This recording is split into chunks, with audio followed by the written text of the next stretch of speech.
Bismillahirrahmanirrahim. Assalamualaikum warahmatullahi wabarakatuh. Alhamdulillahi rabbil alamin wal aqibatu lil muttaqin wala udwana illa 'alal zalimin.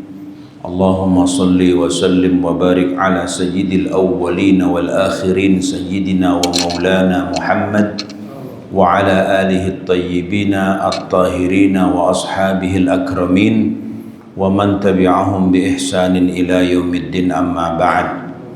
Faqala ta'ala fi muhkami tanzilih, a'udzu billahi minasy syaithanir rajim, bismillahirrahmanirrahim. Ya ayyuhalladzina amanu 'alaikum anfusakum la yadurrukum man dhalla idza ihtadaitum ila Allahi marji'ukum jami'an fayunabbi'ukum bima kuntum ta'malun. وقال الإمام البخاري رضي الله عنه بسند متصل إلى رسول الله صلى الله عليه وسلم عن النعمان بن بشير رضي الله عنهما قال سمعت رسول الله صلى الله عليه وسلم يقول إن الحلال بين وإن الحرام بين وبينهما أمور مشتبهات لا يعلمهن كثير من الناس فمن اتقى الشبهات فقد استبرأ لدينه وعرضه ومن وقع في الشبهات وقع في الحرام كالراعي يرعى حول الحمى يوشك أن يرتعى فيه ألا وإن لكل ملك حمى ألا وإن حمى الله محارمه ألا وإن في الجسد مضغة إذا صلحت صلح الجسد كله وإذا فسدت فسد الجسد كله ala wahyal qalb. Rawahul Bukhari wa Muslim. Sadaqallahul azim wa balaghana Rasulullahin nabiyul habibul karim wa nahnu ala dhalika minasy syahidin. Allahumma anfa'na bima 'allamtana wa 'allimna 'ilman yanfa'una wa na'udzu bika min 'ilmin la yanfa'una. Allahumma hdina bihudak waj'alna mimman yusari'u fi ridhak ولا تولنا وليا سواك ولا تجعلنا ممن خالف أمرك وعصاك حسبنا الله ونعم الوكيل نعم المولى ونعم النصير. Hadratal muhtaramin, bapak-bapak, ibu-ibu, hadirin jamaah salat subuh Masjid Baitur Rahmah, hamba-hamba Allah yang terpilih. Alhamdulillah kita semua bisa hadir di sini diberikan kemudahan dari Allah Subhanahu wa taala untuk melaksanakan kewajiban kita salat fardu secara berjamaah. Kemudian kita lanjutkan dengan kewajiban kita thalabul ilmi. Semoga dengan kehadiran kita di sini Allah taala jadikan sebagai sababan min asbabi dukhulil jannah, sebagai salah satu sebab mudahnya kita masuk ke dalam surganya Allah Subhanahu wa ta'ala. Hadirin jamaah yang dimuliakan Allah, nih perasaan kayak di Masjidil Haram ini, karena banyak saudara-saudara kita dari Pakistan ya, kapiar kalhe ya. Alhamdulillah syiki, alhamdulillah. Marhaban bi khudurikum, ahlan wa sahlan wa marhaban wa nurahibu bikum. Kalam Arab Urdu? Arab, Urdu, kilahuma yani bil Arabiyah wa bil Urdu. Alhamdulillah, alhamdulillah. Yabdu anna fikum alimun yani ana syufu yani anna fikum alim. Alim rubbama minkum fikum yani mudarris fi Binoria Islamiyah yani Jamiah Islamiyah Binoria. Alhamdulillah. Marhaban bikum ya Ustaz, ya Maulana. Hadirin yang dimuliakan Allah Subhanahu wa taala, pembahasan kita di dalam kitab Jami'ul Ulum wal Hikam. Ini kitab ini ternyata kitab yang sangat dalam ya, karena pembahasan tentang beberapa hadis di dalam Arba'in An-Nawawi dijelaskan secara detail dan mendalam oleh Al-Hafidh Ibn Rajab Al-Hambali. Ada satu hadis yang diriwayatkan dari An-Nu'man bin Bashir radhiyallahu anhu. Beliau mengatakan, sami'tu Rasulullah sallallahu alaihi wasallam yaqul, saya mendengar Rasulullah sallallahu alaihi wasallam mengucapkan atau bersabda, innal halala bayyin wal harama bayyin, bahwasanya yang halal itu jelas dan yang haram itu jelas. Jadi perkara halal dan haram itu tidak ada lagi yang diragukan, semuanya sudah dijelaskan di dalam Al-Quran.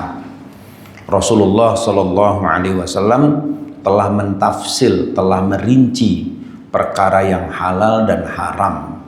Ya, di dalam sunnah-sunnahnya, di dalam ucapan-ucapannya, Rasulullah merinci apa saja yang halal, apa saja yang haram.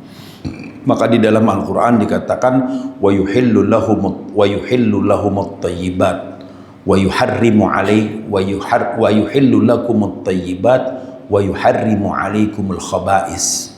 Nabi SAW itu telah menjelaskan apa saja yang baik-baik dan ini yang dihalalkan, dan mengharamkan kepada kita semua perkara yang khaba'is, semua perkara yang jelek, semua barang yang tidak baik itu dikatakan haram oleh Nabi Muhammad Sallallahu Alaihi Wasallam. Maka meskipun di dalam Al-Quran tidak disebutkan haramnya anjing, di Quran tidak disebut, tidak ada satu ayat yang menjelaskan tentang haramnya anjing. Maka dari itu ada satu jamaah di Solo yang menghalalkan makan daging anjing. Ada satu jamaah pengajian di Solo itu yang menghalalkan makan daging anjing. Alasannya apa? Karena di Quran tidak dijumpai satu ayat yang mengharamkan anjing. Betul, nggak salah. Tetapi kita lupa bahwasanya Rasulullah Shallallahu Alaihi Wasallam menganggap haram semua binatang atau semua hewan yang bertaring dan berkuku, bercakar. Ya, bertaring dan bercakar berarti termasuk anjing. Anjing itu bertaring, ada taring anjing, ada anjing nggak punya taring, ya kan? Anjing semua itu punya taring. Bercakar dan dia mencengkram, ya ternyata anjing juga mencakar mangsanya untuk makan. Maka dari situ kita bisa masuk kepada pemahaman tentang umumnya lafaz, bahwa di dalam Al-Quran memang tidak dijelaskan haramnya anjing, tapi kemudian Rasulullah menjelaskan bahwa anjing itu haram. Tapi ada satu binatang seperti anjing yang ternyata dihalalkan. Apa itu? Hyena. Hyena. Kita pernah tahu hyena, Pak. Di sini nggak ada hyena. Hyena itu binatang yang hanya hidup di wilayah Jazirah dan di wilayah Afrika. Itu namanya hyena. Dibilang mirip anjing, tapi bukan anjing. Namanya binatang hyena. Kalau di Afrika, saingannya singa itu hyena. Jadi predator pertama itu singa, predator kedua itu hyena di bawahnya. Di bawah hyena itu leopard, macan tutul, dan macan kumbang. Nah, jadi 3 binatang di Afrika itu ada 3 predator. Tapi menurut para ulama di Saudi, hyena itu tidak haram. Maka di Saudi itu, di Jazirah Arab, hyena itu diburu, disembelih dagingnya, karena tidak dianggap sebagai anjing. Nah, ini menarik ini, binatang hyena itu.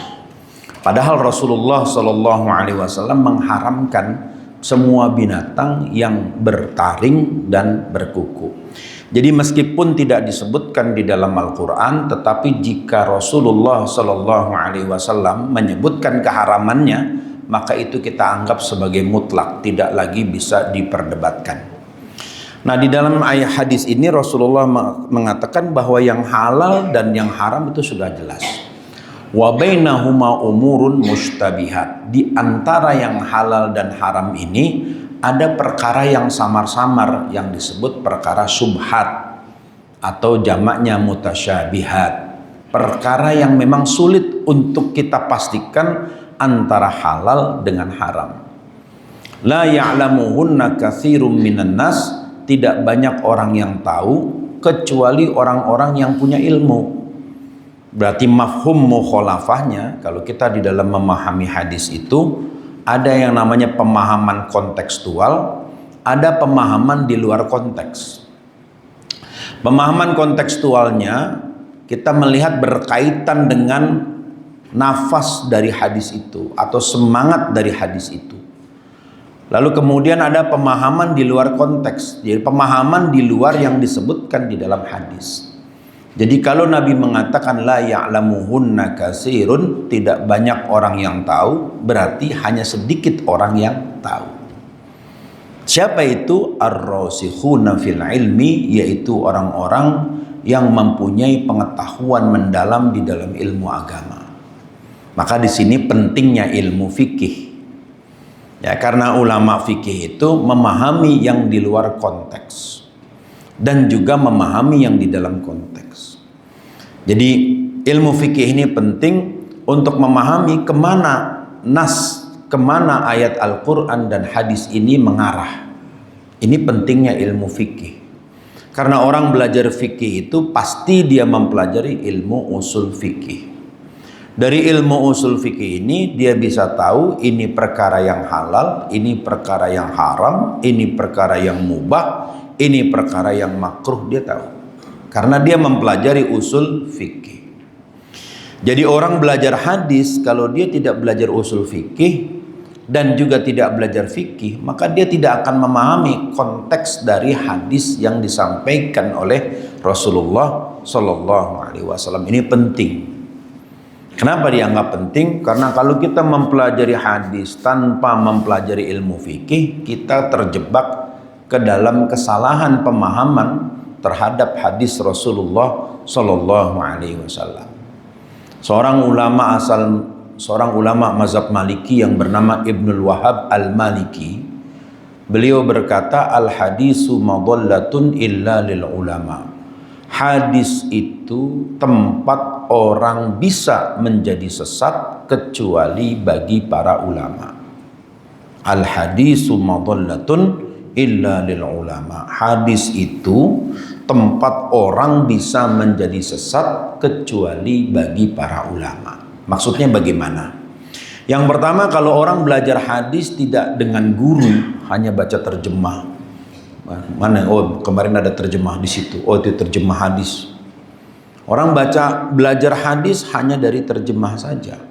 Maka ketika memasuki bab tentang hukum, dia akan tersesat di dalam pemahamannya karena harus ada pendamping. Jadi bisa tersesat karena dia tidak ada pendamping, tidak ada guru tempat bertanya. Misal ada satu hadis, ya, Rasulullah Shallallahu Alaihi Wasallam bersabda di dalam hadis riwayat Imam Bukhari, man qala li akhihi ya kafir faqad ba'a ala ahadihima. Orang yang mengatakan kepada saudaranya atau memanggil saudaranya sesama muslim dengan sebutan kafir, faqad ba'a ala ahadihima, maka panggilan itu berbalik kepada orang yang memanggilnya. Dulu pada tahun 80 ada satu kelompok umat Islam di tengah kota Jakarta sana, namanya Jamaah Imron. Kalau pernah dengar peristiwa pembajakan pesawat Garuda di Woyla, itu asal mulanya dari Jembatan Merah sana. Asal mula rencana pembajakan itu dari Jembatan Merah sana. Nah, Jamaah Imron ini jamaah pengajian eksklusif karena yang mengaji di situ kebanyakan orang muda. Dipimpin atau dibimbing oleh seorang ustadz yang bernama Imron. Luar biasa memang kalau mereka sholat jamaah itu seperti orang berbaris, gerakannya sama, takbirnya bareng. Ya, ikatan di antara mereka sangat kuat. Mereka betul-betul membentuk yang namanya jamaah, tetapi orang luar susah untuk masuk ke dalam kelompok itu. Nah, di antara ajaran yang disampaikan oleh Ustadz Imron itu adalah mengangkat persoalan-persoalan khilafiyah yang dianggap oleh Ustadz Imron sebagai sebab kemunduran umat Islam. Ya, selalu isunya tahlil, maulid, ya kan, tradisi-tradisi yang biasa dilakukan oleh umat Islam. Kata Ustadz Imron, ini adalah tradisi yang menyebabkan kemunduran umat Islam. Sehingga murid-murid Ustadz Imron ini bersikap reaktif kalau melihat hal-hal yang berbeda dengan yang disampaikan oleh gurunya. Nah, satu waktu ada jamaah dari Ustadz Imron ini asal Bandung, ya, asal dari Kecamatan Cicendo, Bandung. Nah, ternyata pada malam Jumat mereka berdebat dengan remaja masjid. Jadi dulu itu yang namanya remaja masjid masih hidup. Saya nggak tahu di sini ada remaja masjid nggak? Ya kan? Kalau dulu remaja masjid hidup, mulai malam Jumat, malam Sabtu, malam Minggu, itu remaja masjid kelihatan. Bahkan dulu ada namanya kemah remaja masjid DKI tiap bulan Muharram tahun 92 sampai tahun 96. Selama 4 tahun kegiatan remaja masjid di DKI itu sangat marak, sangat ramai. Tapi saya nggak tahu kesini-sini tuh yang hadir di masjid kebanyakan orang yang sudah punya gelar S1, S2 dan S3. Sepuh, sudah sepuh, dan sudah sangat sepuh. Nah, jadi gelarnya di sini banyak kan S1, S2 dan S3. Tapi bukan dokter, bukan. Kalaupun ada dokter mondok di kantor. Ya. Jadi anak-anak muda itu jarang sekali. Saya lihat juga jarang di sini umur 17, 18 jarang. Jadi dulu saya itu aktif di remaja masjid. Belajar bahasa Inggris di masjid. Ngerti kimia di masjid, ngerti matematik di masjid. Ya, jadi di masjid itu bukan belajar tajwid, ya kan? Belajar tajwidnya malah di sekolah, belajar bahasa Arab di sekolah, bukan di masjid. Di masjid itu belajar matematik, belajar fisika, belajar kimia, dan belajar bahasa Inggris. Jadi banyak pengetahuan itu saya dapat dari masjid.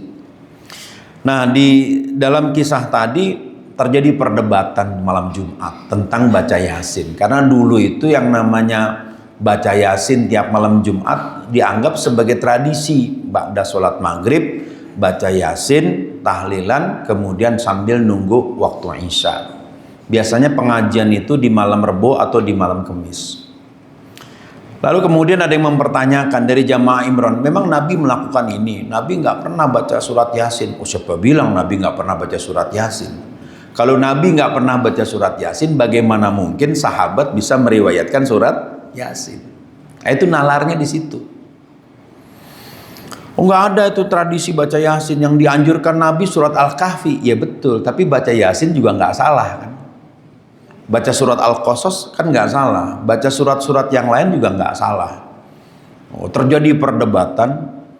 Nah, karena remaja masjid ini tidak pernah diajari untuk berdebat. Kalau di jamaah Imron itu diajari untuk berdebat.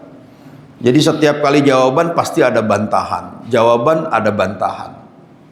Akhirnya emosilah remaja masjid ini, terjadi perkelahian di dalam masjid. Nah, ini yang perlu kita garis bawahi hadirin sekalian, bahwa kita belajar ilmu agama bukan untuk berdebat. Al-Imam Al-Ghazali mengatakan wa'lam wa tahaqqaq.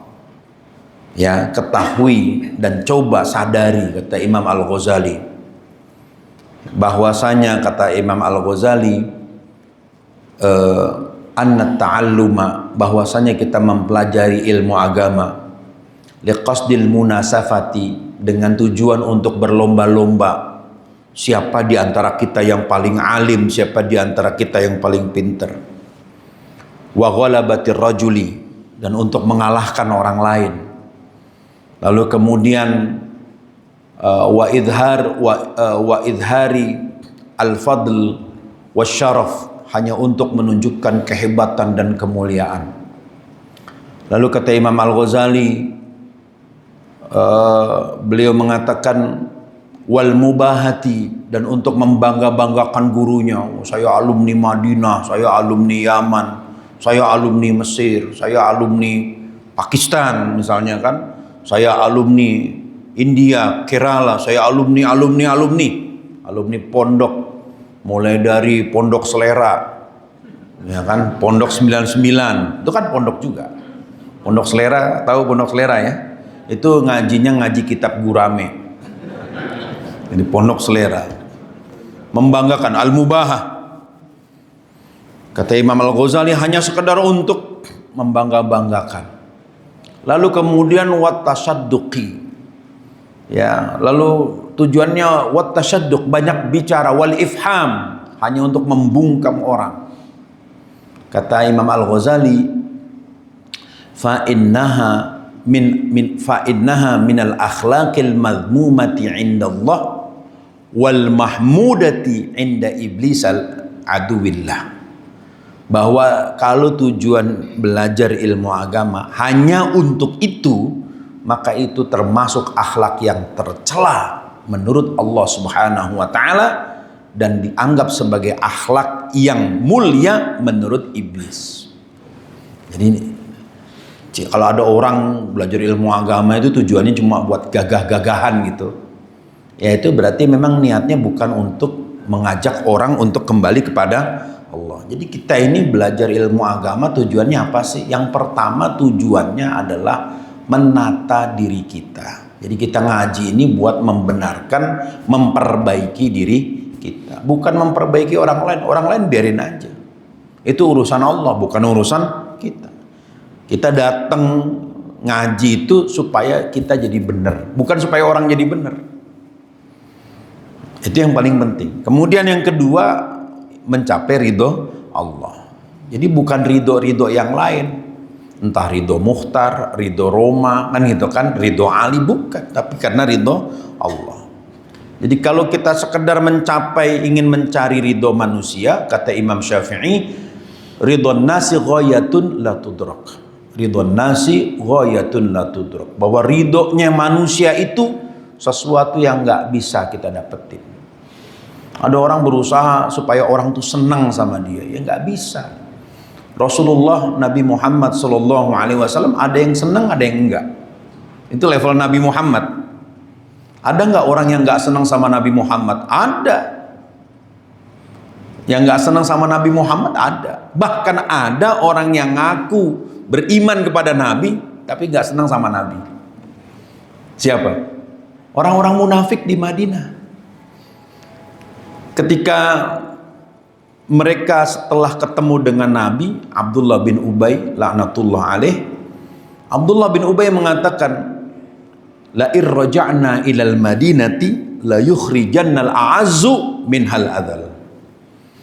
Kalau kita nanti balik lagi ke Madinah, la yukhrijannal a'azzu minhal adhal. Kita nih orang-orang yang mulia bakal usir tuh orang-orang yang hina. Maksudnya Nabi Muhammad Sallallahu Alaihi Wasallam. Maka Allah langsung membantah, langsung memberikan jawaban, falillahil izzatu wali rasulihi walil mu'minin walakinnal munafiqina la yafqahun. Maka kemuliaan itu milik Allah, milik Rasulnya, dan milik orang-orang yang beriman. Jadi ada orang yang memang nggak suka sama Nabi Muhammad meskipun ngaku sebagai umat Nabi Muhammad. Nah sekarang juga banyak yang model-model begitu, banyak. Kalau kita baca di media sosial banyak orang yang ngakunya Islam tapi nggak suka Nabi Muhammad, ada. Apa alasannya? Ya sudahlah, kita jangan tinggalkan budaya kita, tradisi kita, ya kan? Gak usah tinggalinlah budaya kita, tradisi kita, kembali kepada ajaran leluhur kita. Apa itu pakai imamah, pakai ikat kepala? Itu tradisi asing. Wah. Apa itu pakai gomis, itu kayak saudara-saudara kita itu. Apa itu? Kita ini batik. Ada yang kayak begitu. Ada yang kayak begitu. Kita kembali kepada tradisi. Ya, beragama, berislam itu tidak harus menjadi Arab. Wah, begitu. Memang betul. Tapi kalau kita baca, maksud dari ucapan itu adalah memisahkan umat Islam dari ajaran Islam. Dulu nggak ada ulama yang berani ngomong begitu, nggak ada. Nggak ada orang yang berani bicara seperti itu. Saya baca di banyak penjelasan para ulama asal Indonesia, tidak ada satupun ulama asal Indonesia dulu yang berani mempermasalahkan gomis. Kenapa? Karena pakaian yang paling disukai oleh Rasulullah Shallallahu Alaihi Wasallam adalah gomis. Ada orang sekarang berani bahkan ngakunya santri tapi menghujat-hujat gomis. Nah, gomis itu pakaian yang paling disukai oleh Nabi Muhammad Shallallahu Alaihi Wasallam. Nah, kembali lagi tadi kepada kisah Imran itu, ributlah. Setelah ribut, kemudian terjadi aksi, ya, direspon oleh ketua DKM Cicendo di hari Jumat. Karena ketua DKM-nya ini awam dalam masalah agama dan tidak mengenal kelompok-kelompok umat Islam, sebelum penyampaian khutbah Jumat, ketua DKM mengatakan tadi malam ada peristiwa di sini, perkelahian anak-anak kita dengan kelompok aliran sesat. Karena ini memang aneh sendiri. Akhirnya direkam itu, rupanya ada yang merekam. Wah, kita dibilang sesat nih. Laporlah kepada gurunya di Jakarta. Dulu kalau ke Jakarta naik bis Parahyangan. Jakarta Bandung, Pak, dulu. Yang warnanya kayak es krim. Merah, oranye, putih. Bis Parahyangan. Ingat, sebelum ada kereta Parahyangan, ada bis dulu namanya bis Parahyangan. Lewat puncak Jakarta Bandung dulu 6 jam. Ya, kalau sekarang Jakarta Bandung berapa? 30 menit kalau naik bus. Itu kalau ada duitnya. Ya kan, setengah jam udah sampai Bandung. Masya Allah, udah kiamat makin deket ini.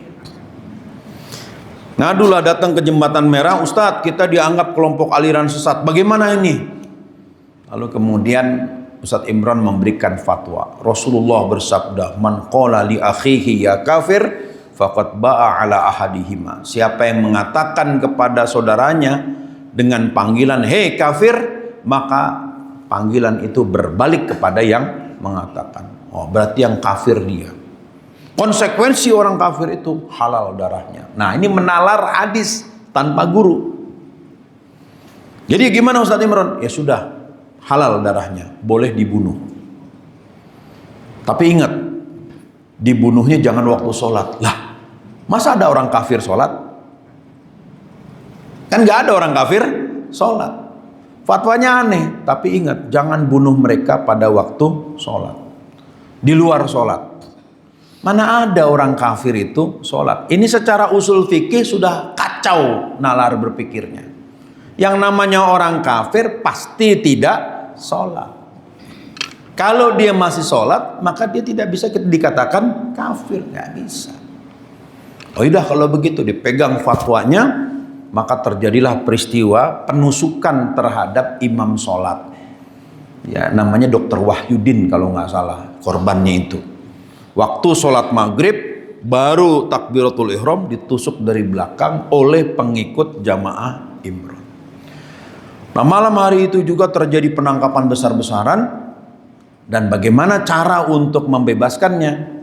Maka dilakukanlah, bukan besar-besaran, dilakukan penangkapan terhadap aksi penusukan, dan rupanya ada pengikut jamaah Imran ini anak tentara. Dia lihat temennya ditangkap polisi, nggak terima. Dulu ya namanya Abri, anak Abri kan. Kalau dulu bapaknya Abri itu disebut anak kolong. Ya kan, wah udah bapak saya Abri, tenang, saya ada senapan serbu di rumah, kita bebasin. Dia bawa senapan serbu, diberondonglah itu Polsek Cicendo untuk membebaskan temannya. Dan ternyata bukan cuma satu orang yang dibebaskan. Sak maling-malingnya juga dibebaskan, yang lagi ditahan. Peristiwa penyerangan Polsek Cicendo. Nah, malam itu kemudian dilakukan penangkapan besar-besaran di Bandung. Semua jamaah Imran di kota Bandung ditangkap. Ada sebagian yang lari ke Jakarta, kemudian menyampaikan pendapat. Bagaimana Ustadz Imran? Kalau kita bebaskan teman kita, ya harus ada aksi. Apa aksinya? Kita bajak pesawat. Jadi itu kronologi pembajakan pesawat Garuda hanya karena salah di dalam memahami hadis. Tuh coba, salah paham hadis, bajak pesawat, Pak. Hati-hati itu. Padahal maksud dari ucapan Rasulullah itu bukan langsung dibunuh. Tidak memahami konteksnya. Jadi kalau misalnya dikatakan man qala li akhihi ya kafir faqad ba'a ala ahadihima, itu ada proses, orang itu diminta bertaubat dulu, diklarifikasi dulu. Ya, sedangkan ucapan yang tadi Nabi katakan tidak langsung berkonsekuensi, tidak langsung konsekuensinya yang mengatakan dibunuh, nggak ada itu. Kalau kita baca di dalam hadis, makanya penting kita memahami hadis melalui para ulama. Jadi kita tanya dulu orang yang ngerti hadis. Kita tanya dulu ulama fikih, ini pemahaman hadisnya bagaimana? Kenapa? Karena tadi dikatakan al hadisu madallatun illa lil ulama. Hadis itu tempat orang bisa menjadi sesat kecuali bagi para ulama. Maka ditanya ulama ini maksudnya bagaimana ucapan Nabi. Sama seperti pernah saya sampaikan penjelasan Nabi tentang kullu bid'atin dhalalatun wa kullu dhalalatin finnar. Semua bid'ah adalah kesesatan, ya kan, dan semua kesesatan itu tempatnya ada di neraka. Lalu kemudian Nabi mengatakan man ahdatsa fi amrina hadza ma laysa minhu fa huwa raddun. Siapa saja yang mengadakan sesuatu yang baru di dalam urusan kami ini dan itu bukan bagian dari agama ini, fa huwa raddun, maka itu tertolak. Nah, ini harus dipahami dengan ilmu. Jangan kemudian kita langsung baca teks hadisnya kita anggap seperti undang-undang. Oh, begini teks hadisnya seperti pasal undang-undang. Oh, begini teks hadisnya berarti begini pemahamannya. Tidak. Ya kan? Tidak begitu. Ini banyak yang terjebak di dalam persepsi sendiri di dalam memahami hadis Rasulullah Shallallahu Alaihi Wasallam. Seorang Imam Ahmad bin Hambal, ulama besar di bidang hadis, penulis kitab Al-Musnad, Musnad Imam Ahmad, 23 jilid tebelnya. Alimun fil hadis, wa huwa amirul mu'minina fil hadis. Disebut sebagai pemimpin di dalam bidang hadis. Guru dari Imam Bukhari, Imam Ahmad bin Hambal. Itu saja masih mempelajari fikih hadis kepada Imam Syafi'i. Masih belajar fikih. Ya, jadi mengkonfirmasi lagi hadis yang dia tahu bagaimana pemahamannya menurut Imam Syafi'i. Imam Syafi'i ini memang punya keunggulan di dalam memahami hadis-hadis Rasulullah Shallallahu Alaihi Wasallam dari aspek fikihnya. Ini Imam Syafi'i. Ini langka kata Imam Ahmad. Maka begitu datang Imam Syafi'i ke Baghdad, ke tempat Imam Ahmad, pada saat yang bersamaan ada majelis yang dipimpin oleh ulama besar dari kalangan tabi'ut tabi'in, namanya Imam Sufyan Ats-Tsauri. Sufyan Ats-Tsauri ini orang hebat. Nama Sufyan Ats-Tsauri. Namanya didengar sampai ke Depok. Ya kan? Begitu dengar namanya Sufyan Suri, akhirnya jadi wali kota Depok. Sufyan Ats-Tsauri. Tapi orang Betawi kan? Orang Betawi itu cuma ambil belakangnya aja. Apa tadi Sufyan siapa? Sauri apa? Suri. Ah, Sufyan Suri aja deh. Nah, namain anaknya Sufyan Suri. Itu tanda cinta sama ulama tuh. Dengar nama Syekh Abdul Qadir Al-Jilani. Ya kan? Akhirnya diambil belakang Jailani dah kan gitu kan? Padahal nama Jilan itu nama Persia. Jilan itu nama Persia, nama kampung. Nama kampung di Persia. Kita dengar nama Imam Abu Hanifah, Imam Hanafi. Imam Hanafi itu orang Pashtun kalau nggak salah, Pashtuni. Abu Hanifah Pashtuni, ya kan? Orang Pashtun. Orang Afgan itu ada orang Pashtun, ya, ada orang Persia. Kita cuma dengar enak belakangnya Hanafi, udah panggil Hanafi, bukan pakai F, pakai P, Hanafi. Dipanggilnya Bang Napi, kan gitu kan? Bang Napi. Ada dua, begitu muncul Bang Napi di RCT, ini Bang Hanafi atau Bang Napi ini? Oh bukan, ternyata itu Napi narapidana, kan itu kan disingkatnya. Jadi orang Indonesia itu ambil potong. Ya, orang Indonesia begitu. Ketika mendengar kata Maulana, Allahumma sholli wa sallim ala sayyidina wa maulana. Ya kan? Maulana itu gelar bukan nama. Artinya pemimpin kami, Maulana. Kalau di Pakistan Maulana itu ulama.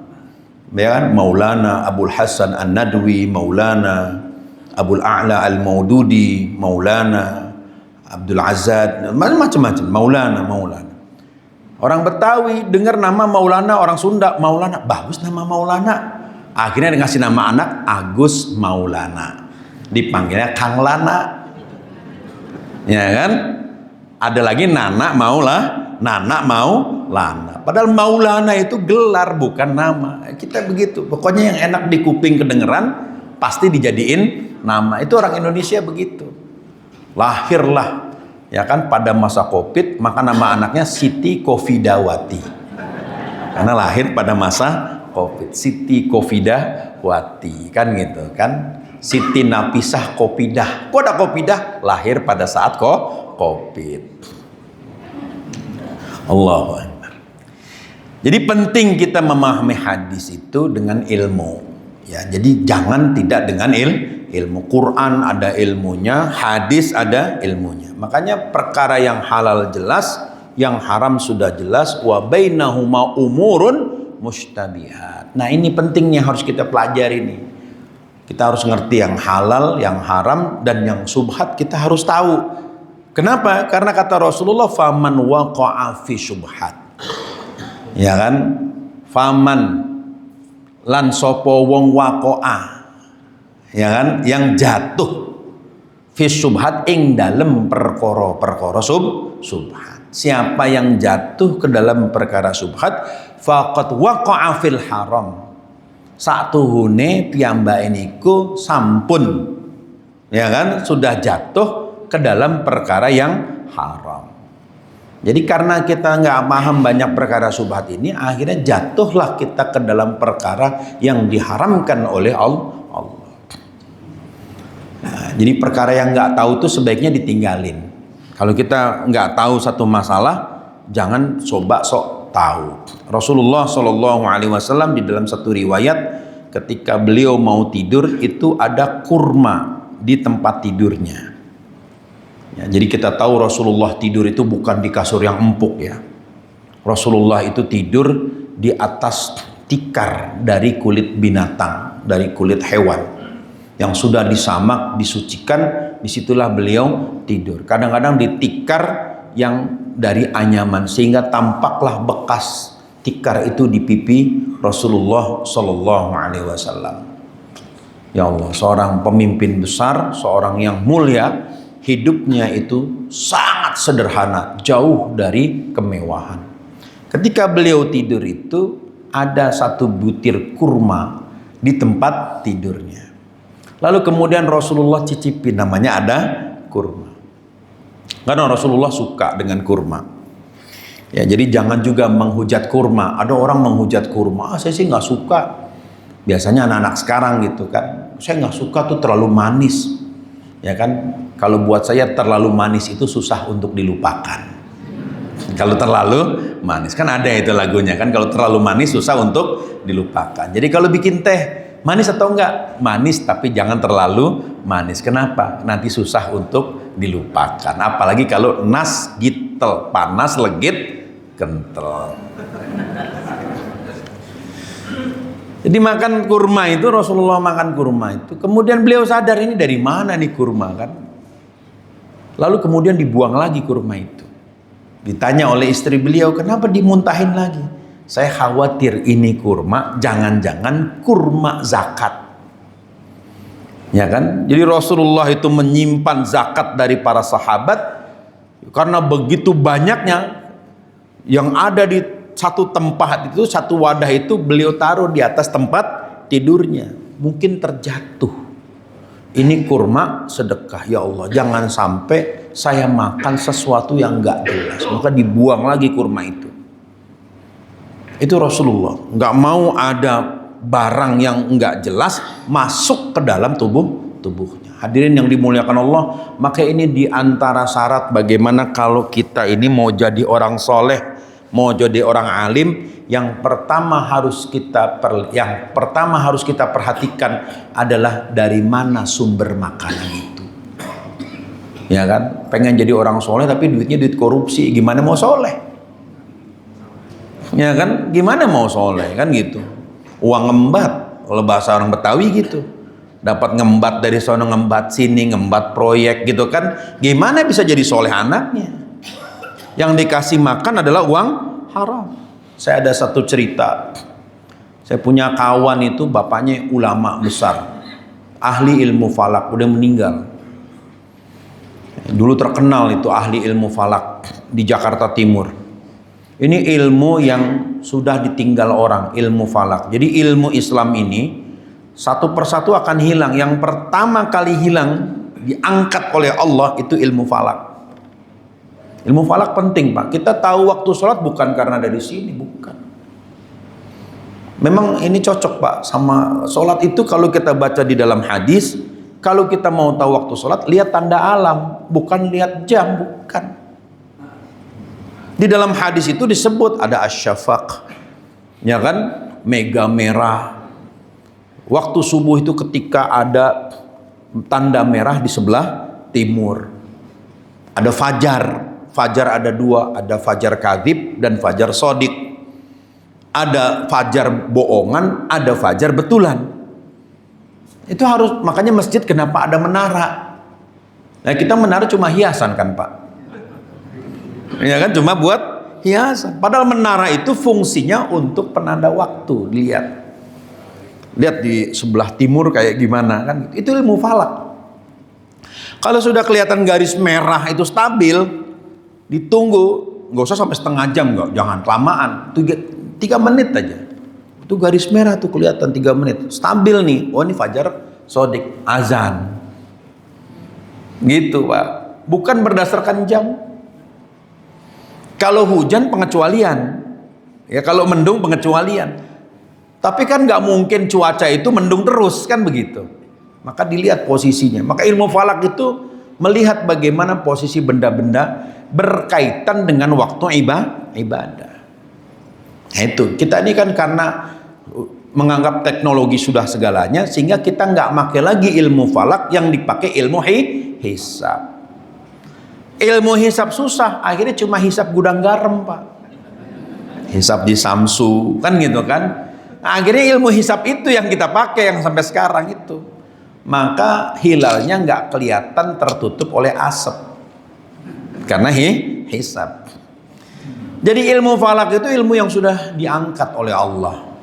Bagaimana cara Allah mengangkat ilmu itu? Ya meninggal satu-satu orang yang menguasai ilmu itu. Yang kedua, ilmu yang hilang itu adalah ilmu waris. Faraid hilang. Ada di sini kajian waris Pak? Ada? Alhamdulillah. Dapat warisan Pak? Ya kan? Alhamdulillah kalau ada kajian waris. Di masjid lain nggak ada Pak, namanya belajar faraid, nggak ada. Padahal faraid itu diperintahkan oleh Rasulullah Sallallahu Alaihi Wasallam. Ya kata Rasulullah, ta'allamul Quran wa ta'allamul faraid. Pelajari Al-Quran, pelajari ilmu waris. Karena itu sebab orang sengketa itu waris. Kakak sama adik nggak tegur-teguran, waris Pak. Ya kan, paman sama keponakan nggak saling tegur, rumahnya belakang-belakangan begini Pak, nggak tegur-teguran, kenapa? Waris. Nah itu, saya pernah ngajarin waris, diprotes orang Betawi lagi kan. Wah, saya tersinggung Ustadz tadi dengan penyampaian. Loh, kok tersinggung, kan Quran? Iya Pak, tapi kan Ustadz ngomong gitu udah nyinggung semua orang katanya. Lain kali jangan ajarin kayak begini lah. Gimana kan gitu kan? Menolak Quran hukumnya kafir. Ini Quran. Saya bilang begitu. Banyak yang nggak mau, itu hilang. Nah, saya punya kawan, bapaknya ulama, ahli ilmu falak. Termasuk juga ahli ilmu fikih yang lain. Jadi kalau sudah ngerti ilmu falak, berarti ilmu fikih yang lain dia paham. Itu kalau pengajian, pejabat datang Pak. Ya kan, pejabat datang, pejabat Pemda, kelurahan, kecamatan, wali kota datang. Biasa pejabat kalau datang Pak, itu dari zaman dulu Pak, ngasih amplop. Murid-muridnya orang kaya semua ngasih amplop. Sampai dikumpulin amplopnya Pak di sebelah dia itu. Ada tingginya 1,5 meter tuh Pak amplop semua. Iya, saking banyaknya itu. Nah teman saya itu cuma ngeliatin gitu kan. Ih bapak duitnya banyak kan gitu kan. Yang ngasih banyak. Terus bapaknya lagi ngajar gitu dibisik Pak. Memang yang berani ganggu kiai itu cuma anaknya. Ya orang lain nggak berani ganggu, anaknya bilang, ayah minta duit dong katanya kan gitu. Namanya masih SD Pak. Udah ntar aja dulu. Ya minta duit dong, nanti dulu. Ya kan. Selesai pengajian nagih Pak. Ngaji enggak, duitnya mau gitu kan. Ini teman saya bilang, ya bagi dong duitnya, amplopnya banyak, minta dong. Kata bapaknya, jangan. Kok jangan, kan segitu banyaknya, itu buat apaan? Ini uang, nanti bapak beliin tuh rumah tuh, mau bapak bayar tuh yang itu. Buat apa Pak? Buat majelis. Majelis apa? Majelis anak yatim. Jadi anak yatim nanti belajarnya di situ. Kalau yang nggak punya rumah, nginepnya di situ. Nih uang ini buat beli itu. Lah terus buat saya mana Pak? Kalau buat kamu nanti. Ntar ya, habis sholat zuhur, bapaknya ganti baju. Pakai celana pangsi, celana cingkrang. Pakai celana pangsi, pakai kaos, pakai topi, bawa handuk. Bapak mau kemana? Bapak mau ke pasar Cipinang. Ini kiai Pak, pasar Cipinang. Ngapain? Jadi kuli panggul. Jadi kuli panggul beras Pak. Bukan pasar beras tuh Cipinang tuh. Panggul, dibayar 5 perak. Dulu ada uang 5 rupiah. Nanti ada Pak uang 5 rupiah nanti. 5.000 jadi 5 rupiah. Dibayar 10 rupiah. Dulu gede tuh Pak. Tahun 79 beli bakso 5 perak cukup Pak ya. Gede Bu ya 5 perak Bu. Yang uangnya buat kerokan Bu, ingat nggak Bu? Yang gede segede jengkol tuh. Kalau masuk angin pakai uang 5 perak kan. Dikerok. Kumpulin tuh 5 perak, 10 perak. Dulu uang 25 perak tuh gede. 50 perak juga gede. Jajan 100, anak orang kaya Pak. 100 perak. Kumpulin Pak uang itu. Menjelang asar pulang, selesai nguli, panggil anaknya. Sini, Bapak bagiin duit. Ya kan, sebelum bagi uang ceramah dulu. Yang amplop tadi kagak boleh dimakan ya. Itu uang sedekah. Nih yang boleh dimakan, nih dari keringet Bapak sendiri nih. Bapak kerja, Bapak manggul, nah ini yang kalian makan. Kalau itu jangan. Kenapa? Ada kotorannya. Kalau ini bersih. Ini hasil Bapak kerja sendiri. Orang ngasihnya ridho, Bapak juga kerja buat dapetin duit. Lu pada katanya jangan makan uang kagak jelas, ntar akhlak lu jadi kagak jelas. Bahasanya begitu. Jangan makan uang kagak jelas, nanti kelakuan lu semua jadi pada kagak jelas. Makan nih, maksudnya nggak bener.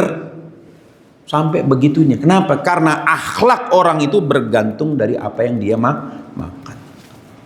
Ini sudah mengamalkan sunnah Rasulullah Sallallahu Alaihi Wasallam. Jadi kalau kita pengen punya keturunan yang soleh dan solehah, syarat pertama itu dulu apa yang masuk ke dalam mulut dia itu. Maka ada seorang kiai di Banten, Abu Yamun Fasir, itu tidak pernah mengizinkan cucunya itu dikasih makan atau dijajanin oleh orang lain. Gak boleh ada orang ngasih makan, gak boleh ada orang lain ngejajanin. Kenapa? Saya gak tahu dia duitnya dari mana. Mending makan dari yang saya kasih. Jadi beliau punya cucu mondoknya di sini gak jauh di Cibubur. Ada pesantren tahfidz di Legenda Wisata, Masjid Al-Ittihad. Itu masjid kayak surga Pak. Kenapa saya bilang kayak surga?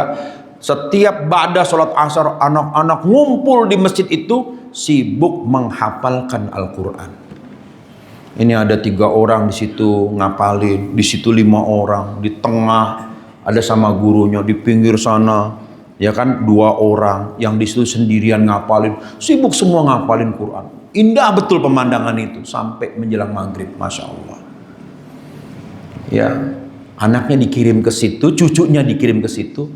Satu waktu ketika pengurus pondok ngasih makan, ngasih jajan bakso, itu kiai bisa tahu langsung telepon. Itu cucu saya jangan dikasih bakso. Lah, siapa yang ngasih tahu? Itu cucu saya jangan dikasih bakso. Biarin. Kalau memang masih ada duitnya, ambil dari uang yang saya kasih itu. Pakai uang itu, beliin bakso. Jangan pakai uang siapapun. Kenapa Kiai? Saya nggak tahu kalian dapat uang dari mana. Sampai begitunya, Masya Allah. Jadi memang sulit Pak. Untuk membangun kesolehan itu bergantung dari mana kita kasih makan anak kita. Imam Syafi'i itu kenapa jadi orang hebat seperti itu? Karena memang didikan dari ibunya menjaga betul apa yang dimakan oleh Imam Syafi'i. Di dalam satu hadis yang diriwayatkan oleh Imam At-Tirmidzi, Rasulullah Sallallahu Alaihi Wasallam bersabda, kullu jasadin nabata min haramin annaru aulalahu. Semua badan yang tumbuh besar dari makanan yang haram, annaru aulalahu, maka neraka pantas untuk membakar badan itu. Ya Allah, ngeri ya Pak ya. Makanya kalau kita tawaf itu ada satu doa begitu melintasi pintu Ka'bah. Apa doanya? Allahumma inna hadza baituka. Ya Allah, ini adalah rumah. Ya kan? Wa amanuka, tempat yang aman dari Engkau ya Allah. Faharrim, maka haramkan. Alayya, untuk aku ya Allah. Apa itu? Jasadi, badan saya. Wajildi, kulit saya. Wasya'ri, rambut saya. Minan nar, dari siksa api, dari jilatan api neraka. Itu doanya itu. Tapi kan realisasinya adalah bagaimana menjaga supaya makanan yang masuk ke dalam badan kita betul makanan yang halal, dari usaha yang halal, dari hasil yang halal. Ini kalau dipahami dengan benar Pak oleh elit partai politik, nggak ada korupsi Pak, insya Allah. Kenapa partai politik? Ya karena memang kebanyakan pelakunya pasti ada hubungan sama partai politik. Ya nggak bisa Ustadz kalau kayak begitu, ntar semua masuk penjara katanya kan gitu kan. Nah ini dia kan, karena prinsipnya prinsip berjamaah katanya kan. Kalau berjamaah kita kuat, saling paham lah yang kayak gitu kan. Ya ngeri sedap ini barang, ya kan ngeri ini. Jadi maka dikatakan oleh Rasulullah, siapa yang terjatuh ke dalam perkara yang subhat, maka dia masuk ke dalam perkara yang haram. Qarra'i yar'a haulal hima, sebagaimana seorang penggembala yang menggembala hewan ternaknya haulal hima, di batas pagar milik orang. Yushiku ayyur ta'afih, maka ada kemungkinan besar hewan gembalaannya itu masuk ke pagar orang. Jadi kalau mau coba-coba main-main main di area-area begitu, pasti jatuh ke situ. Makanya jangan pernah coba deket-deket pasti kena, deketin api pasti kebakar, betul nggak? Ya kan, main pisau, main golok pasti terpotong. Saya pernah ngelihat ada jagal Pak, ngetes ilmu kebal Pak, pamer Pak. Di tangan begini, Idul Adha Pak, ini hari raya. Golok yang tajam, bikin golok, dia ngetesnya begini, tajam apa kagak ya katanya kan gitu kan. Di depan orang-orang Pak, sampai diginiin Pak. Wow, kan gitu kan. Wah enggak, belum tajam nih, asah lagi, ngetes lagi kan gitu. Pamer ilmu nih kan gitu kan. Saya ketawa aja. Saya bilang biasanya orang yang punya ilmu kebal melarat hidupnya Pak. Orang kalau punya ilmu kebal hidupnya susah. Betul. Rasulullah saja kena panah, keluar darah. Kalau orang masih keluar darah berarti masih ada rezekinya. Paling tidak bisa buat beli tensoplas. Berarti masih ada rezekinya. Kalau udah nggak keluar darah Pak, nggak ada rezekinya. Wah pamer Pak, main pisau. Saya cuma bilang, ntar nih kepotong tuh.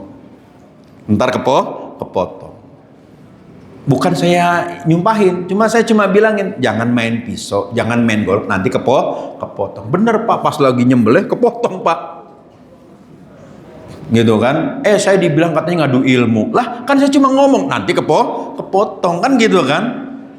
Jangan main pisau. Kan betul, kalau main pisau pasti kepotong Pak. Jangan, pasti ada apesnya Pak. Karena setan itu garansinya nggak sampai 3 kali, cuma sekali garansi setan. Ya kan, yang kedua setan nggak menggaransi Pak. Itu kita harus paham juga ilmu setan gitu loh Pak. Ilmu setan itu garansi cuma sekali. Ya kan, tidak ada garansi yang kedua sekali aja udah. Malah ada yang nggak pakai garansi. Ya kan, barang yang sudah dibeli nggak bisa kembalikan. Itu ilmu setan juga Pak. Nah itu akhirnya kepotong. Jadi kalau kita berani main di pinggiran-pinggiran yang mendekati keharaman, pasti kita jatuh ke dalam perkara yang haram. Maka dulu para ulama itu mengatakan, ya, para ulama itu menjaga diri kita itu namanya zuhud. Itu namanya wara. Berhati-hati. Maka Rasulullah mengatakan, ya, famanittaqa syubhat faqad istabra'a li dinihi wa irdih. Orang yang menjaga dirinya dari perkara yang subhat, berarti dia sudah menjaga kemuliaan agamanya dan menjaga kehormatan dirinya. Itu. Jadi itu yang paling penting, ya. Jadi ustadz gitu kan, jangan ngerokok deh kalau bisa gitu kan. Makanya saya nggak ngerokok, Pak. Gitu kan. Jangan merokok. Kenapa? Karena perkara subhat, Pak. Jadi sekarang kalau lagi taklim, gitu kan, lagi taklim, qala Rasulullah, gimana, Pak, perasaannya? Kan nggak menghargai. Kita lihat di Maulid Nabi, orang baca syarakal lagi, wah kan, syarakal asraqal badru alain, gimana? Ya, janganlah itu kan, itu bisa menjatuhkan harga diri dan menjatuhkan kemuliaan agama. Jadi ini banyak yang menganggap remeh, Pak. Apalagi ada dai muda itu di Jawa Timur. Sopo sing celuk kayak rokok iku haram iku. Iki lho mereke A, opo A? A iku Allah. Wong sing ngudut iku ya zikir, ngene lho kan. Ndasmu. Sopo yo haram nang di haram apa? Wong mereke wis A iku maknane Allah. Waduh, gemblong. Mana ada, sampurna yang punya siapa? Cina, gitu kan? Apa orang Cina ingat Allah? Nggak ada. Asyong iya. Oh Allah gitu kan. Makanya orang rokok itu zikir Allah. Itu namanya mempermainkan agama. Ini yang dikatakan oleh Rasulullah, kita harus menjaga diri dari perkara-perkara yang subhat, supaya terjaga kemuliaan agama dan kemuliaan diri kita. Nah itu tadi, kalau kita bisa jaga apa yang masuk ke dalam badan kita, maka Allah akan jaga badan kita. Ya, ala wa inna himallahi maharimuhu, ketahuilah bahwasanya pagar batas-batas Allah itu adalah perkara-perkara yang diharamkan oleh Allah. Ala inna wa inna fil jasadi mudghah, ketahuilah bahwasanya di dalam tubuh manusia itu ada segumpal daging. Idza saluhat salahal jasadu kulluh, kalau bagus daging itu, baik daging itu, baik pula seluruh tubuh manusia. Wa idza fasadat fasadal jasadu kulluh, kalau rusak maka rusak juga seluruh badan manusia. Ala wahyal qalb, ketahuilah bahwa itu adalah jantung atau hati. Maka kebersihan niat itu penting. Ya, kebersihan hati itu penting. Kenapa? Dari hati yang tulus, dari hati yang bersih, maka insya Allah lahir tindakan yang bersih. Ya, jadi kita datang itu ke sini untuk noto hati, memperbaiki hati. Bagaimana supaya kita tidak suudzon kepada orang lain, tidak suudzon kepada sesama muslim, tidak buruk sangka kepada sesama muslim, tidak buruk sangka kepada orang yang menyampaikan ajaran agama, tidak suudzon. Nah, tidak suudzon ini akan melahirkan karomah, kekuatan yang luar biasa. Ya, di antara sebab datangnya pertolongan Allah itu kalau kita tidak suudzon, ya, tidak buruk sangka, maka Allah berikan pertolongan. Jadi rata-rata orang soleh itu tidak suudzon. Kebanyakan begitu, orang soleh itu tidak suudzon. Maka jangan sampai kita rajin sholat, rajin ibadah, tapi hati kita masih buruk sangka kepada orang lain. Na'udzubillah. Baik, saya kira demikian yang bisa disampaikan pada kesempatan pagi hari ini. Gak ada pertanyaan ya, Bu? Gak ada? Oh ya, silakan, Bu.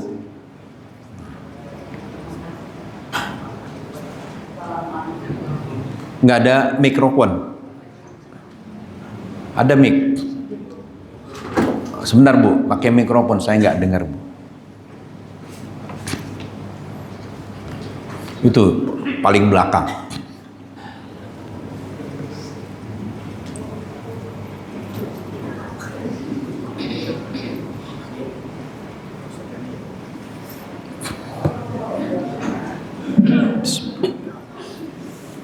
Assalamualaikum warahmatullahi wabarakatuh. Terima kasih Pak Ustaz. Yang akan saya tanyakan adalah tadi Bapak menjelaskan bahwa kita itu apabila ingin akhlak kita baik, kita harus memakan makanan yang halal. Nah, bagaimana caranya bila kita kan misalnya bayi tahu sekarang, sedangkan kita sudah memberikan makanan kepada anak-anak kita itu makanan yang tidak halal. Bagaimana caranya? Mohon pencerahannya. Dan yang kedua, kebersihan hati itu adalah penting. Berarti kita itu kan selama hidup itu manusia itu kan iman turun naik, dan kita kebanyakan itu yang sulit untuk dibersihkan itu adalah penyakit hati, yaitu suudzon, prasangka buruk. Kebanyakan orang jangankan sampai mereka itu bicara, dengan bahasa tubuh aja itu sudah kita berprasangka buruk. Itu juga mohon pencerahannya, bagaimana kita menjadi muslim yang baik agar tidak punya prasangka buruk. Terima kasih. Assalamualaikum warahmatullahi wabarakatuh. Waalaikumsalam warahmatullahi wabarakatuh. Pertanyaannya bagus nih. Bismillahirrahmanirrahim. Bagaimana caranya kalau sudah terlanjur kasih makanan yang tidak jelas? Ya, saya nyebutnya halus nih, bukan makanan yang haram kan gitu kan. Makanan yang tidak jelas sumbernya ke anak kita. Pertama bertaubat. Ya kan? Yang pertama bertaubat. Istighfar, jangan putus-putus, jangan berhenti. Kemudian yang kedua, berhentikan kasih makanan yang tidak jelas kepada anak cucu. Kan gitu.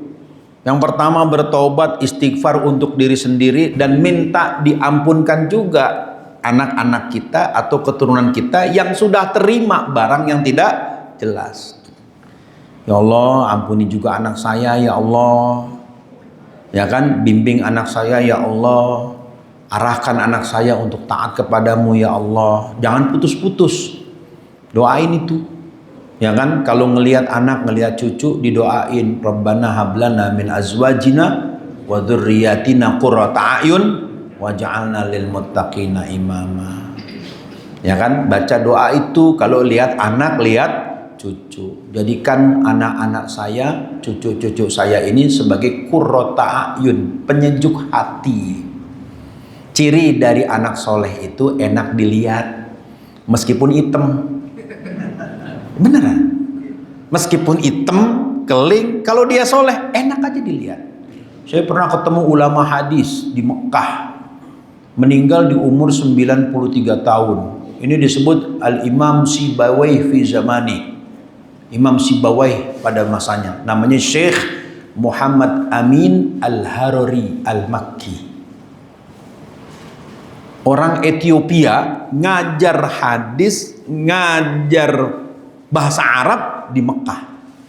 Ethiopia itu bukan negara Arab. Ethiopia bahasanya bahasa sendiri. Ya, bahasa Ethiopia. Bahasa Afrika itu bahasa Swahili. Orang Swahili ngajar bahasa Arab. Ini menunjukkan Islam ini luar biasa. Sampai orang non-Arab bisa ngajarin bahasa Arab ke orang Arab. Ada orang Jawa nggak pernah haji, kiai dari Jawa nggak pernah haji, tapi bahasa Arabnya bagus. Namanya Kiai Abdul Fadl Senori. Nggak pernah haji, nggak pernah. Kenapa nggak pernah haji? Mafi fulus, tidak ada duit. Maka kata orang Arab, mafi fulus, mampus.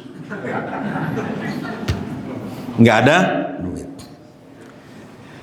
Nah, Syekh Muhammad Amin Al-Harori ini, ya namanya orang Ethiopia, hitam kan? Hitam. Tapi karena dia soleh, alim, enak dilihat. Wangi badannya itu. Wafat tahun 2018. Karyanya banyak. Menulis kitab hadis syarah Sahih Muslim kurang lebih 18 jilid. Menulis tafsir kurang lebih 20 jilid. Menulis syarah Imam Ibnu Majah kurang lebih 27 jilid. Banyak tulisannya. Syekh Amin Al-Harari. Saya ketemu di Mekah Al-Mukarramah. Enak dilihat orangnya. Ya kan, walaupun hitam, orang Afrika, tapi karena kesolehan itulah yang membuat kita enak melihat. Jadi yang menyebabkan anak enak dilihat itu karena kesolehan. Maka kalau kita doain anak tuh soleh, soleha, soleh, soleha. Jadi gitu caranya. Yang pertama, banyak bertaubat, minta ampun. Yang kedua, hentikan ngasih makan yang gak jelas kepada anak dan keturunan. Berhenti udah, ya Allah saya taubat. Terus yang ketiga, kita berhentikan juga konsumsi makanan yang tidak jelas. Terus bagaimana nih kalau udah terlanjur masuk? Kata Imam Ibnu Taimiyah, beliau mengatakan perbanyaklah puasa, karena dengan puasa itu barang-barang yang haram yang ada di dalam badan kita pasti akan berkurang.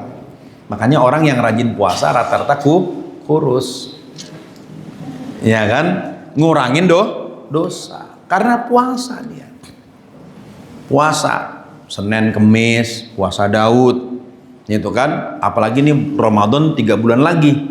Sekarang Jumadil Akhir, berarti kan nanti Rajab, Sya'ban 2 bulan setengah lagi. Kalau bisa kita puasa deh, mulai dari Jumadil Akhir.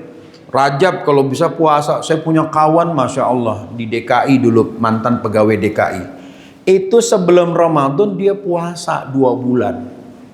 Sya'ban nggak sampai akhir bulan, tanggal 28 Sya'ban dia berhenti puasa, kasih jeda 28, 29, ya dia tidak puasa supaya Ramadan, karena dia nggak mau nyambungin Ramadan dengan Sya'ban dengan Ramadan. Sebelum Ramadan dia puasa dulu 2 bulan, katanya apa? Latihan pengkondisian, ya kan, puasa. Dan sehat, panjang umur. Temennya udah banyak meninggal, dia panjang umur. Jadi di antara sebab panjang umur itu adalah kesolehan. Puasa supaya kita panjang umur dalam rangka bertaubat. Nah, kemudian pertanyaan kedua tentang suudzon tadi. Gimana sih caranya supaya nggak suudzon? Nah, itu tadi kembali lagi seperti jawaban pertama, memperbanyak istighfar. Kedua, supaya kita nggak suudzon, bagaimana? Tanamkan di dalam hati kita bahwa kita bukan siapa-siapa. Jangan pernah menganggap kita ini siapa-siapa. Kita ini bukan siapa-siapa. Bahasa Betawinya, emang siapa lu? Emang siapa kita gitu. Kalau kita menganggap kita bukan siapa-siapa, udah kita nggak pernah punya pikiran mau ngurusin urusan orang, biarin aja. Kan gitu kan? Kita bukan siapa-siapa. Kita ini hamba Allah yang nanti diminta pertanggungjawaban. Udah selesai.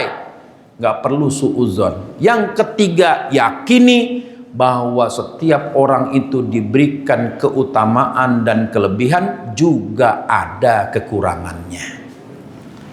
Saya ada kelebihan, terutama kelebihan berat badan, ya kan? Saya juga banyak kekurangan, yaitu kurang puasa buat nurunin berat badan. Gitu aja dah. Kita punya kelebihan, juga punya kekurangan. Udah. Orang juga begitu, dia punya kelebihan, juga punya kekurangan. Jangan begitu ngeliat tetangga baru beli mobil BYD, alah itu kan korupsi. Kan temennya Bahlil dia, makanya dia bisa beli. Tuh coba kan, itu sudah suudzon. Wah, ngomong begini aja udah suudzon, kenapa nyebut Bahlil, kan gitu. Itu sudah suudzon.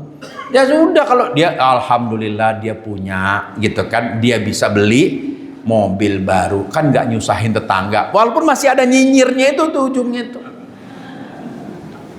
Tapi paling tidak kita mengakui bahwa orang itu juga punya kelebihan, tapi dia juga punya kekurangan. Kita juga begitu, ada kekurangan kita, ada juga kelebihan kita. Nah, yang paling penting tadi, di hadapan manusia jangan pernah kita menganggap kita lebih mulia. Kita ini bukan siapa-siapa. Udah gitu aja, nggak mentang-mentang ustadz. Apa dia cium tangan ini? Begini tangannya kan, nggak tahu nih ustadz nih. Itu namanya pengen dianggap. Pengen dianggap, lu jalan nggak tahu ustadz apa. Wah, kan begitu kan. bolak-balik, cepak. Habis makan ikan peda nggak taunya kan. Jangan, udah biasa aja. Walaupun dipanggil Ustadz, Anda hanyalah hamba Allah. Ya kan? Kalau berbuat soleh mendapat pahala, kalau berbuat salah pasti dosa. Memang ada Ustadz nggak dosa? Nggak ada. Ustadz pasti ada perbuatan dosanya gitu. Nah itu jadi kalau dengan begitu kan jadi enak nih kan gitu. Kapan MBR Baitur Rahman nggak pernah ngundang saya Jumatan nih kan gitu kan, suuzon kan gitu kan, pasti nih ada yang ini nih, wah itu udah suuzon itu ya kan, padahal dia nggak mau ngundang Jumatan itu mungkin sibuk kan gitu kan, oh kita udah dianggap sih sibuk padahal ngarepin kan gitu kan, nah kan gitu kan, padahal ngarepin kan kapan diundang khutbah Jumat di sini kan gitu kan, tapi kan kalau kan nggak boleh suuzon. Tapi akhirnya kita husnuzon. Tapi ini nggak curhat ya, nggak ya kan gitu kan. Ini catat ini nggak curhat. Ini contoh saja, contoh kalau suuzon. Nah, jadi begitu Bu ya. Jadi kita jangan pernah memposisikan bahwa kita ini punya kelebihan di hadapan orang. Nah itu penting supaya kita nggak suuzon. Ya udahlah kita ini bukan siapa-siapa kok, istighfar, astagfirullah. Ya kan? Lama-lama nanti perasaan buruk sangka itu hilang dengan sendirinya. Nah kalau udah hilang apa tandanya Pak? Bu, kalau udah hilang kita nggak pernah merasa tersaingi oleh orang. Nggak pernah merasa disaingin. Kenapa? Ya setiap orang memang ada jatahnya sendiri-sendiri. Ya kan? Lagi zamannya Ustadz Hilman Fauzi yang terkenal, emang lagi zaman. Kan gitu kan, lagi zamannya Ustadz itu terkenal di TV One, memang lagi masanya, kan begitu. Dulu yang terkenal Ustadz Syukur Yakub, tetangga, nggak tahu di mana sekarang tinggalnya, ya kan? Tapi kan ada masanya, kan gitu kan? Lagi terkenal dia terkenal, kan gitu kan? Lagi selesai kata Allah sudah selesai sudah. Nah itu, jadi kalau cara berpikir kita begitu, santai. Yang penting buat kita adalah bagaimana kita terus menjadi orang yang memberikan manfaat. Nah, itu yang paling penting. Bahwa manfaat yang kita lakukan itu bukan karena sesuatu yang karena kita pengen terkenal, bukan karena kita pengen diaku orang, tapi supaya dinilai oleh Allah. Nah, itu hilang tuh suuzonnya tuh. Enak tuh. Kalau begitu enak. Nanti insya Allah jantungnya aman. Coba deh cek jantung deh kan gitu. Insya Allah tuh nggak pernah deg-degan lihat orang kan gitu kan. Ya tanda orang kena penyakit jantung kan kalau ngeliat tetangga baru beli mobil langsung kena serangan jantung. Wah ini nggak bener nih kan gitu kan. Nah berarti kalau udah ngeliat orang misalnya bangun rumah lebih gede dari rumah kita, ya, jantungnya nggak kambuh kan gitu kan. Nah itu berarti suuzonnya udah hilang. Ya kan santai aja kan. Ya alhamdulillah kan begitu kan. Bukan dinyirin lah kalau bahasa anak sekarang. Ya, Bu, semoga Allah jauhkan kita dari penyakit suudzon. Saya kira begitu ya. Karena saya mau ada kegiatan lain di tempat lain. Ya, mari sama-sama kita berdoa pada Allah Subhanahu wa taala, semoga Allah tambahkan keberkahan buat kita semuanya. Bismillahirrahmanirrahim. Alhamdulillahirabbil alamin. Hamdan yuwafi ni'amahu wa yukafi'u mazidah. Ya Rabbana wa ilahana lakal hamdu wa lakal syukru kama yanbaghi li jalali wajhika wa li'azimi sultanik. Subhanaka la nuhsi sana'an 'alaika anta kama athnaita 'ala nafsik. Walakal hamdu anta tarda, walakal hamdu idza radita, walakal hamdu ba'da ridha. Allahumma salli wa sallim wa barik ala sayyidina Muhammad fil awwalin wal akhirin. Wa salli wa sallim ala sayyidina Muhammad fil mala'il a'la ila yaumiddin. Wa salli wa sallim ala alihi wa ashabihi ajma'in. Wa salli wa sallim ala sayyidina Muhammadin hatta tarithal arda wa man 'alaiha wa anta khairul warisin. Allahumma inna nastahfidhuka wa nastaudi'uka adyanana wa abdanana wa amwalana wa anfusana wa kulla syai'in a'taitana. Allahumma ihfadhna wa iyyahum fi kanafika wa jiwarika wa iyadhika min kulli syaitanin marid wa jabbarin 'anid wa min syarri kulli dhi syarrin innaka ala kulli syai'in qadir. Allahumma inna nas'aluka mujibat rahmatik wa azaima maghfiratik wassalamata min kulli ismin wal ghanimata min kulli birrin wal fawza bil jannah wan najata minan nar warzuqnal jannata bighairi hisab. Rabbana ighfir lana wa liwalidina warhamhum kama rabbawna shighara. Rabbana hab lana min azwajina wa dhurriyyatina qurrata a'yun waj'alna lil muttaqina imama. Rabbana asrif 'anna 'adzab jahannam inna 'adzabaha kana gharama innaha sa'at mustaqarran wa muqama. Rabbana atina fid dunya hasanah wa fil akhirati hasanah wa qina 'adzaban nar. Sallallahu ala sayyidina Muhammad wa ala alihi wa sahbihi wa sallam walhamdulillahi rabbil alamin. Subhanakallahumma wa bihamdika asyhadu an la ilaha illa anta astaghfiruka wa atubu ilaik. Assalamualaikum warahmatullahi wabarakatuh.